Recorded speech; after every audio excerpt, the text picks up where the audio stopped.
You're tuned in to Super Talk 1270 and Free for All Friday. Compelling local talk at 11 o'clock.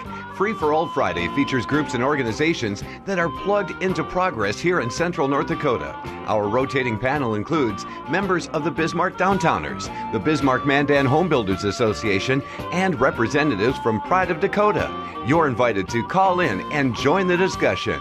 It's Free for All Friday on Super Talk 1270. Good morning, and thanks for tuning in. This is Dot Frank with the Bismarck-Mandan Home Builders Association on another Free-for-All Friday. Happy to be in the studio today. We've got a great show lined up for you for the next hour.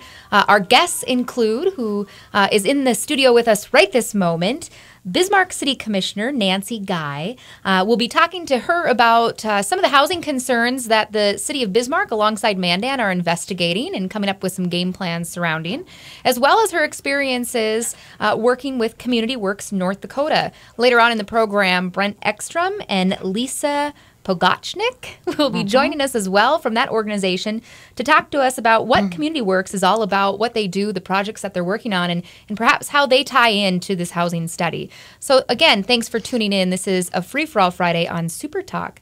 Well, welcome, Nancy. Thank you for having me. Yeah, well, Nancy is a good friend of mine. We go back to Leadership Bismarck-Mandan days at the Chamber of Commerce, and it's great to see her in a leadership position of a very high degree, and that's serving on the Bismarck City Commission. So how has your experience been thus far serving citizens in Bismarck?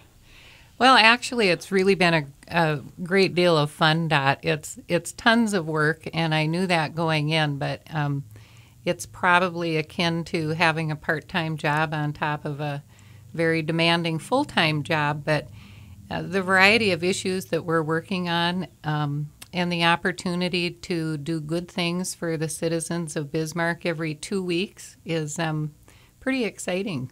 So is it what you anticipated going in? I mean, you've got, a very storied political past with your family in particular, and I'm sure you've been witness to a lot of the policies and procedures and politics in the world around us. But is it what you anticipated prior to being elected? Well, I have to say I wasn't really quite sure what it would be like, but yeah, it's kind of lived up to what I thought it would be. I have constituents call me and they're unhappy about a huge variety of things, and so I try to deal with them personally, and then there are people that let us know that we're doing a really great job, and there are folks that call up and say, how can I help make something happen? And the opportunity to serve in this position when Bismarck is going through this incredible period of growth and expansion is really exciting.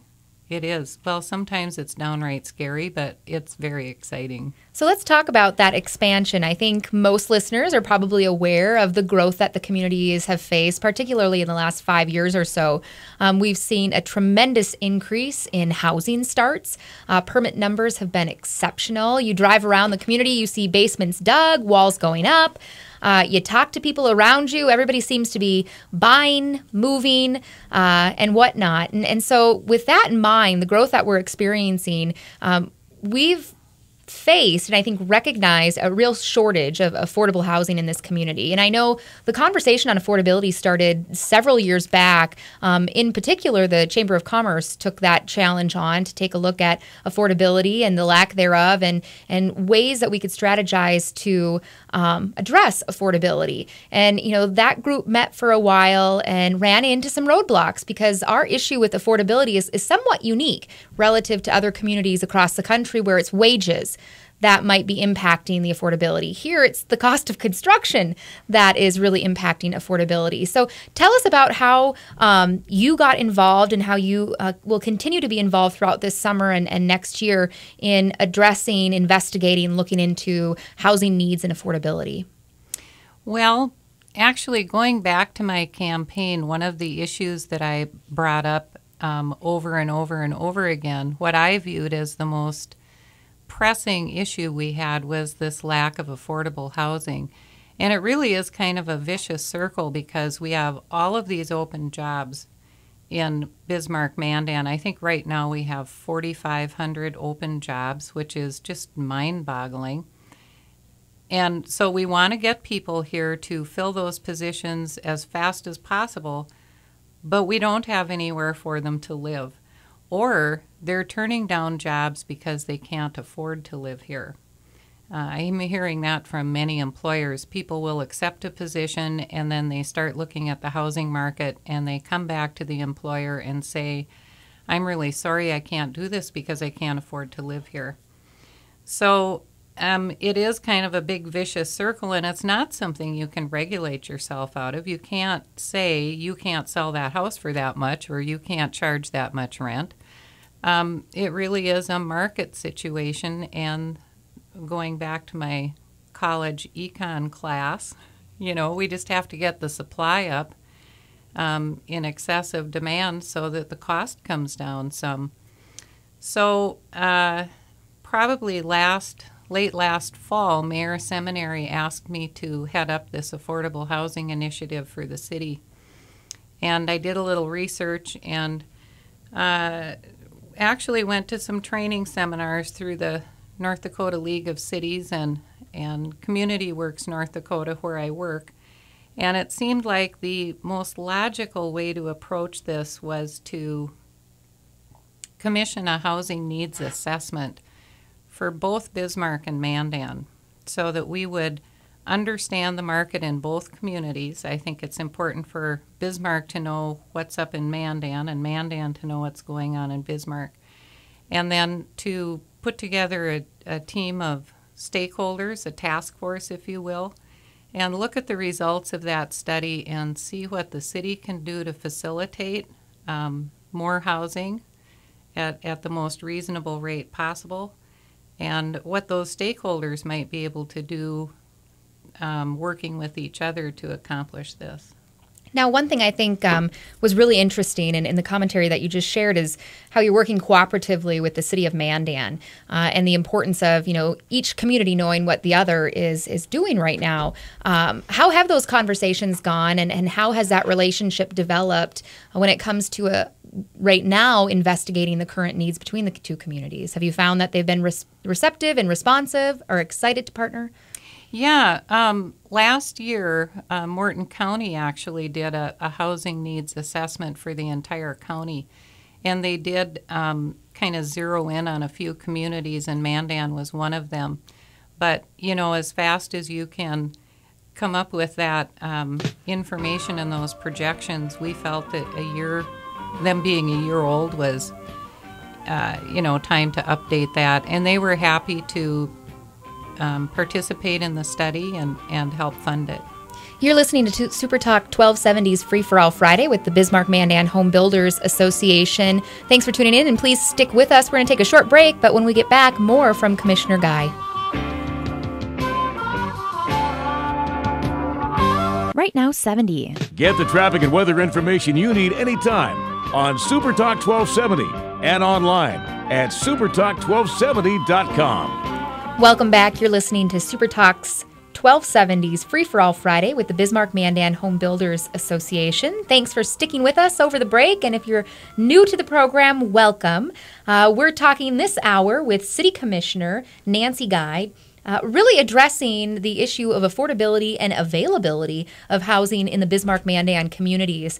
Commissioner Guy was tasked by Mayor Seminary to lead a group to investigate what the current needs are and then also consider, I would imagine, some options for the community to address those needs.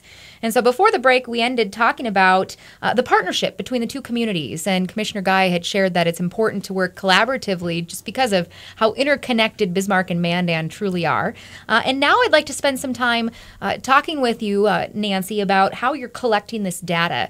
Now, I know that there was a citizen survey that was administered, and I'd like to kind of go through some of the questions and kind of find out the reasoning behind them. So if you want to, while I'm gathering those, tell the listeners about who is conducting the surveying for you and leading these community discussions.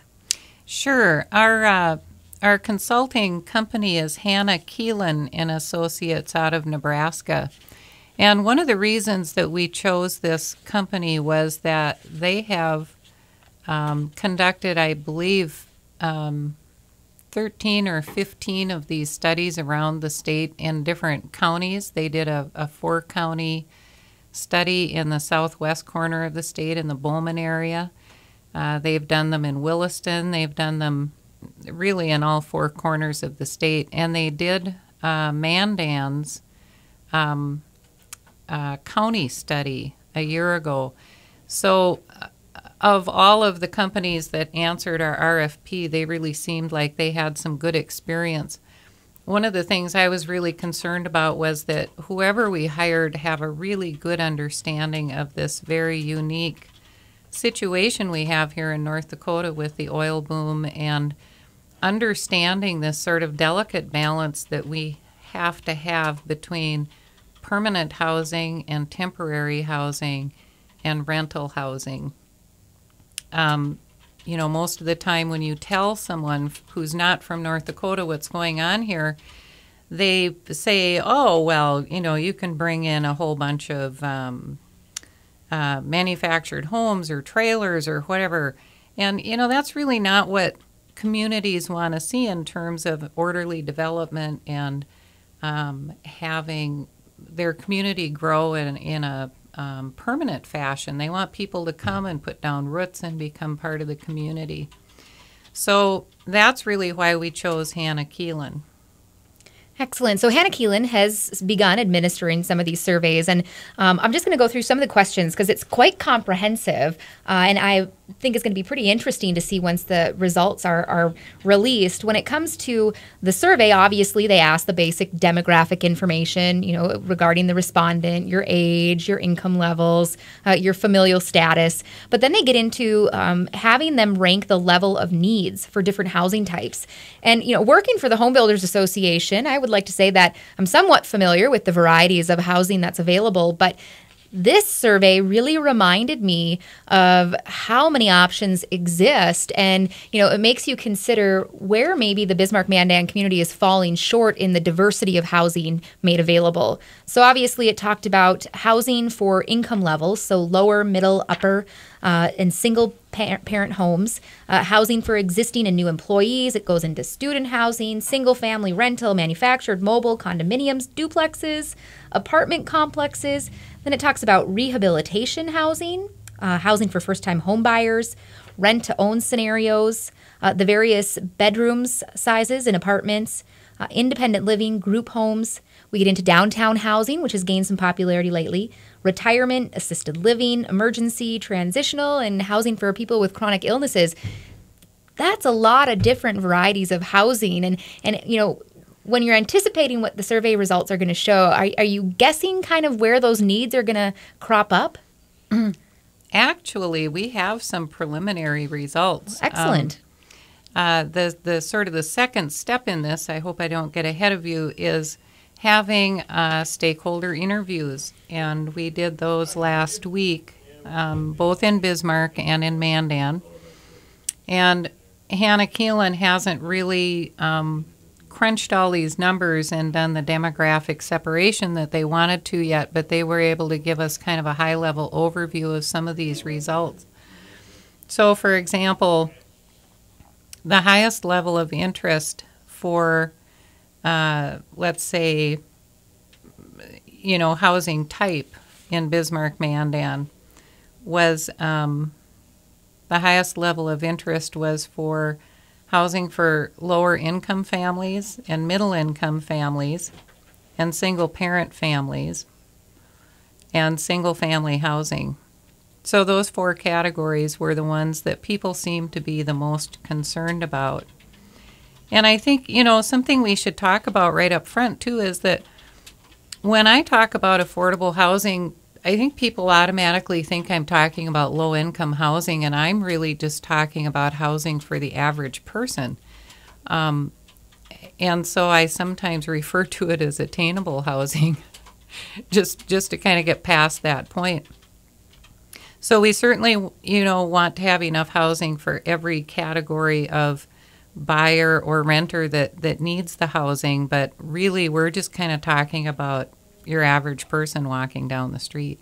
Absolutely. And when you take a look at the prices, one thing that we've seen, some substantial gains in is the valuations of homes, both existing inventory and new construction. And so, I can see where the respondents are illustrating and the people that are part of the stakeholders groups are confirming that the need exists with the low and middle income folks, your ordinary people who are out trying to find a home, which can be incredibly difficult with the starting price points where they are right now. Mm-hmm. So with that in mind, and the fact that you've also held some stakeholder meetings, who are the stakeholders that you're engaging into discussion, trying to bring together and gather their thoughts to move this forward?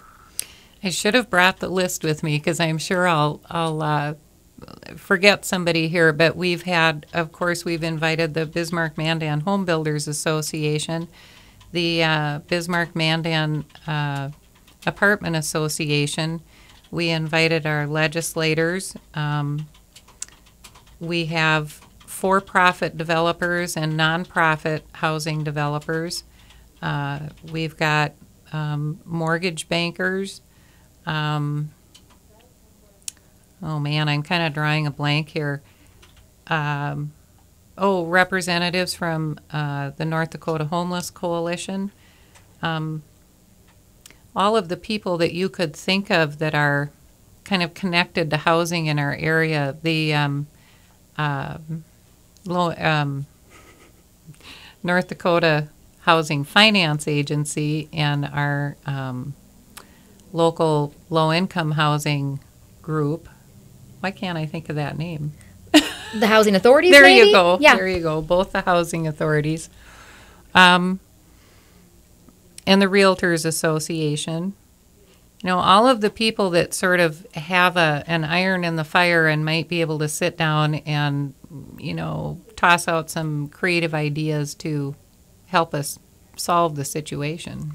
So you're out in the community and you're talking to citizens, new and old alike, and I think they recognize the need for housing. I mean, it's obvious when you're out talking to people, when you're looking at listings and recognizing the price points that they're at right now. So I would imagine that some would say, why a study? I mean, if we already know that this is an issue, why are we spending time with a study and money on a study? Mm-hmm. Can you share with the listeners how this is being funded and why it's important to have the statistics that a study provides before addressing the concerns? That seems so obvious. Well, the funding I thought was really kind of exciting. The nonprofit that I work for in Mandan called Community Works North Dakota was able to provide a $10,000 grant to the city of Bismarck that paid for a little more than 30% of the study. The study was $27,000. And then Bismarck and Mandan paid the rest based on pro rata population. So, the balance was funded, I think, about 2/3 by Bismarck and 1/3 by Mandan. So it was very reasonably priced to begin with. And then getting the help from Community Works North Dakota was really helpful. So what we're going to get out of this is a sense from the community what they feel they need, and the consultant will be able to, I think with some degree of accuracy, predict how the city is going to grow in demographic groups. So for example, some kind of broad age groups, let's say 25 to 45 and 45 up to 65, and then 65 and older. And then it's going to be able to give us an idea of what would be considered affordable housing for each one of those age groups. What kind of housing are those age groups interested in? Or what kind are they really going to need? And then, of course, the affordability factor. And I like this because this information, I think, is going to be really helpful to developers and builders. I think they'll have some degree of certainty what they can build and sell, without having to sort of guess at what they think the market will bear. Absolutely. So, when you've hosted the discussions with the stakeholder groups. Do you find that, there's some excitement building now that we're taking a concrete approach to investigating the issues and then working collaboratively on solutions? Have they offered up some suggestions? I know that your citizen survey, had some questions regarding purchasing and removing dilapidated housing to make lots available, purchasing and rehabilitating and then reselling vacant houses. Have discussions begun about some opportunities already at this point in the game? Not really. I think in that discussion we had last week, we were really kind of talking about, there was a lot of anecdotal information about the current situation. People weren't really looking into the future. We were really concerned, and I think everyone in the room was, that the consultants really understand the conditions of this market and this community, or these two communities in general. And so that's kind of what we concentrated on. You're listening to Super Talk 1270's Free for All Friday with the Bismarck-Mandan Home Builders Association. We're going to take a quick break. Please stay with us.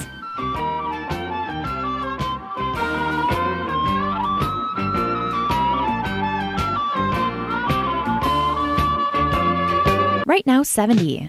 Get the app called Radio Pup for your iPhone and take us everywhere you go. Bismarck-Mandan's own Super Talk 1270. Welcome back. This is Dot Frank with the Bismarck-Mandan Home Builders Association on a Free-for-All Friday with Super Talk 1270. Thanks for sticking with us, and welcome if you're just joining the program. We spent the first half hour speaking with Bismarck Commissioner Nancy Guy about a housing needs assessment and analysis that's being conducted right now with the City of Bismarck and Mandan cooperatively to identify the needs. I guess people are familiar with the needs for affordable housing in the community, and this survey is seeking to solidify where those needs lie so that they can make smart decisions moving forward. Before we broke, Nancy was talking about the reason for a study and the funding of the study, of which congratulations on getting some grant dollars for that, by the way, Nancy. And she really talked about how this information, with the assistance of the Keelan and Associates out of Nebraska, will allow them to project forward. So it's not just capturing what's happening now, but anticipating the needs in the future, because a house doesn't go up overnight, and we don't address affordability even in 1 year. So we really need to plan forward and take a look at the demographics that are, occupying housing in our communities and address the needs so that we can prepare adequately. Now, for the last half of the show, I'm excited to welcome a couple other guests, co-workers of Nancy at Community Works North Dakota. We have Executive Director Brent Ekstrom joining us. Welcome, Brent. Thank you. Along with single-family mortgage lender Lisa, and I am apologizing in advance on your last name, Pogachnik. Perfect. Yeah. And at what point in time we will be referring you forever and always as Lisa. So welcome. Welcome to the show, guys. Thank you. Let's just educate the listeners first and foremost about what Community Works North Dakota is. Brent, do you want to share with us what your association and organization is all about? Sure. Community Works North Dakota, we are a 501c3 nonprofit organization. We started back in 1995, and we one of our things is we are a NeighborWorks, NeighborWorks America chartered member, which means that we NeighborWorks America gets funding from Congress, and that funding then funnels down to us. And what our goal and our mission is that we provide affordable housing to the citizens of North Dakota. We are a statewide organization. We do everything from single-family lending, gap lending, from down payment assistance, closing costs, but we also do multifamily. So we do pre-development loans for multifamily developments, construction loans, and some permanent financing. Lisa can certainly go into the details of the single family and all the different things under that program. I handle more of the multifamily and some of the projects that we do. We partner with a lot of the different agencies in the state.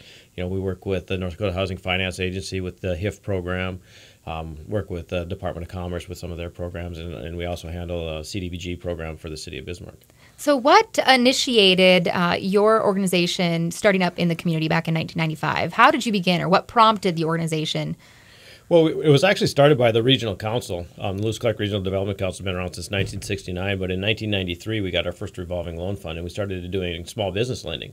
And so we're in all the 10-county region here, and we're creating all these jobs, and we're doing all this economic development, and all of a sudden we don't have places for people to live. So kind of the same thing it is right now, except this was back then it was out migration and different things like that. So as we were moving forward and we were creating the jobs, we saw the gap and that need for that type of financing. And so that's when they decided the regional council had the foresight to start this organization and kind of do the same thing that we do on the commercial side with the housing side. Excellent. So, people may or may not be familiar with Community Works North Dakota by name, but perhaps by projects. Can you share with us some of the projects in our community in particular, the Bismarck-Mandan area, and maybe in some surrounding communities, since Super Talk 1270 has some reach? Sure. The first, some of the bigger projects that we've done are the multifamily projects. The first project that we ever did was a Beulah schoolhouse. That was the schoolhouse up in Beulah that had been vacated, and we renovated that and made that into senior housing up there. The big projects that we've done in the city of Mandan are Library Square 1 and Library Square 2, where we're actually housed.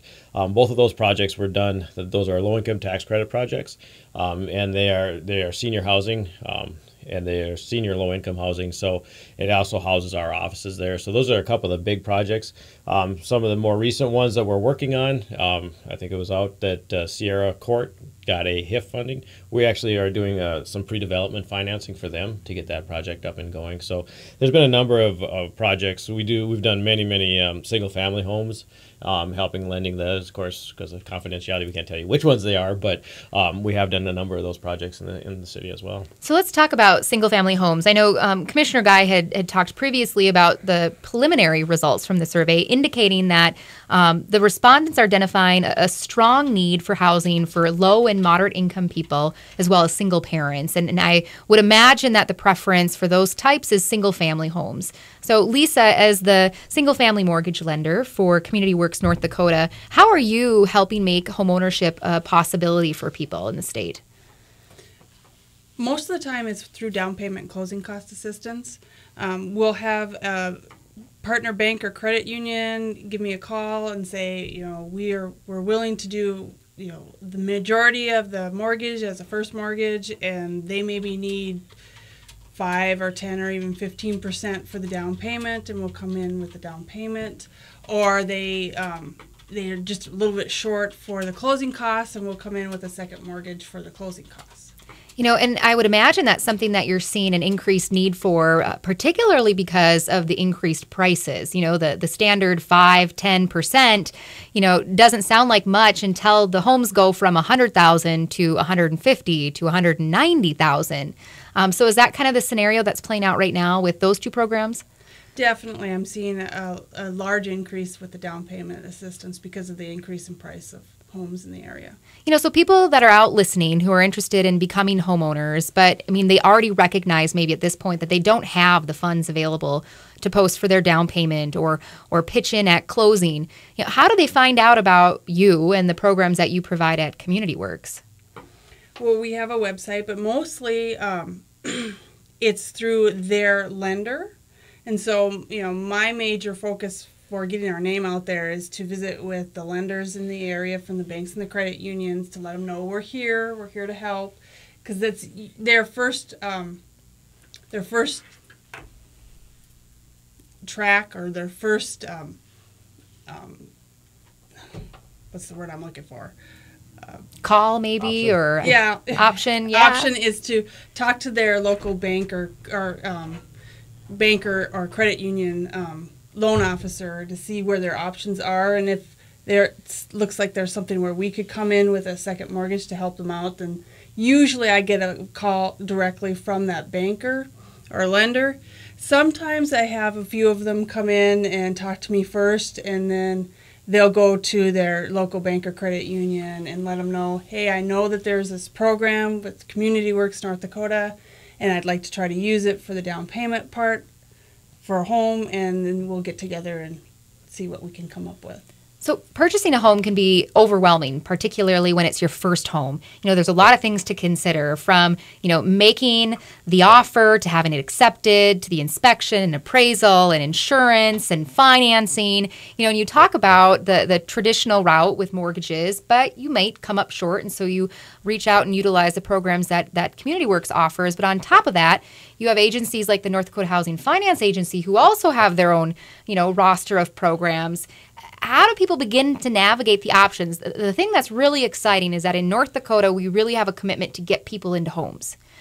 The trouble with it is because we have a lot of people interested in getting people into homes, they're all offering different things. So how do you navigate, layering these programs? And maybe you're pointed in one direction when the better opportunity is headed your way. I mean, is that conversation that you have with lenders? Is that something that home buyers should be educated and aware of? Usually that conversation's with lenders, because most home buyers don't understand that all of the programs that are out there. There are a few times where I'll get somebody who's just starting the process and will call me, and I always refer them first to a realtor, because a licensed realtor will really get in there and answer a lot of those questions that they have. And I'll of course try to answer any questions they have, but I try to, if it's just at the beginning, we got a realtor first, then we look at the banks and credit unions, and then I come in. Excellent. So when it comes to Community Works, what are you anticipating as a result of this study? I mean, you have the experience creating various types of housing, from single family to multifamily, affordable housing to housing for seniors in the 55 plus category. Are you excited about this study? Is it something that you've recognized and are hoping to see some action develop as a result of? How are you planning to play a role in this housing needs analysis? Well, we're certainly excited to see the results of the study. We, if we weren't interested in it, we wouldn't have helped pay for it. So good point. So that's absolutely. The thing is, the more information that you have, the better that we can design our programs and modify our programs. Our programs are very, very flexible, but it's it's just one of those things that as we know where those needs lie, we can try to modify our programs slightly and market our programs to those different different sections of the population, those different types of housing. I think it's going to be really interesting to see some of the results of the study. Everybody has what they think is going to happen, what they think is needing, but when you actually go out there and see the study, a lot of times it's different than what you think. So I'm really excited to see the results of the study. Excellent. Thanks for listening. This is Dot Frank with Super Talk 1270's Free for All Friday and the Bismarck-Mandan Home Builders Association. Stick with us. We've got one final break before we wrap up this morning's show. Right now, 73. Sean Hannity, weekdays at 2, only on Super Talk 1270. This is Dot Frank with the Bismarck-Mandan Home Builders Association on a Free for All Friday. Thanks for sticking with us and tuning in as we talk to some community leaders about housing, affordability, and a needs analysis. Before we broke, we were talking with Nancy Guy, a commissioner with the City of Bismarck and also an employee at Community Works North Dakota, alongside Brent Ekstrom. And I'm going to do one final shot at the name, Lisa Pogachnik, with the Community Works North Dakota organization as well. And they were talking about what that organization is, what they do, some of the projects that they've completed thus far, and their relationship and role when it comes to this needs analysis and ideally some implementation of strategies to address any kind of issues that arise and are identified. And before we move on in the final 15 minutes of this program, I'd like to kind of wrap up discussion with our friends from Community Works. What is it that you'd like to share with the listeners today that perhaps they could pass along to others regarding options and opportunities that exist for home ownership, either from a home buying perspective or perhaps it's from a developer's perspective? What do they need to know? Well, from a developer's perspective, the best thing to know there is just to give us a call. If you have a project, if you're working on something in the area, as far as multifamily development, obviously our focus is low to moderate income people. And most of the projects we work on are that way. We're not restricted purely to that, but we certainly focus on that. So if you have a project, give us a call. Call the office or go to our website. You can get more information on what we do. On the single family side, the biggest thing there is for potential home buyers to remember there are programs out there. You may think that you won't be able to afford a home, but in today's market, you could probably afford a home almost as easily as you can rent. So there are programs out there. Remind your lender, work with your lender that there are some of those. Most of them are aware of us. If they're not, certainly try to make them aware of us and have them give us a call. And we're always willing to go and meet with the lenders. We meet with the banks, so that we can go out there and inform them what our programs are. Excellent. So what's on the horizon? What are you currently working on or have your eyes set on completing? Well, like I said, we have a number of development projects that are out there right now. There's a number of different things that are in the very, very initial stages. Some development stuff as far as affordable housing, to take a little bit more of a lead role in the community in doing that. We're not a construction company. We're not going to do that, but we want to take a lead role in trying to, as a nonprofit, we don't need to have that profit margin. And so hopefully we can start to look at trying to do something there to try to create stock in that low to moderate income area.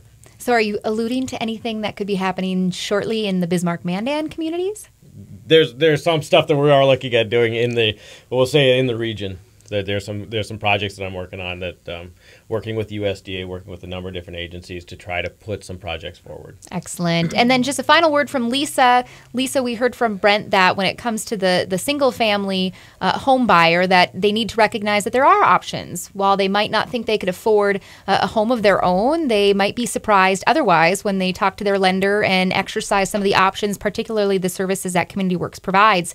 But you had mentioned earlier on in the program how it's not just about securing the financing. That's one thing. It's finding the homes. And so when you have people that are curious about stepping into home ownership, what direction are you pointing them? And is it in this community? Is it in rural residential? Is it maybe going out into some of the outlying cities surrounding the Bismarck-Mandan area?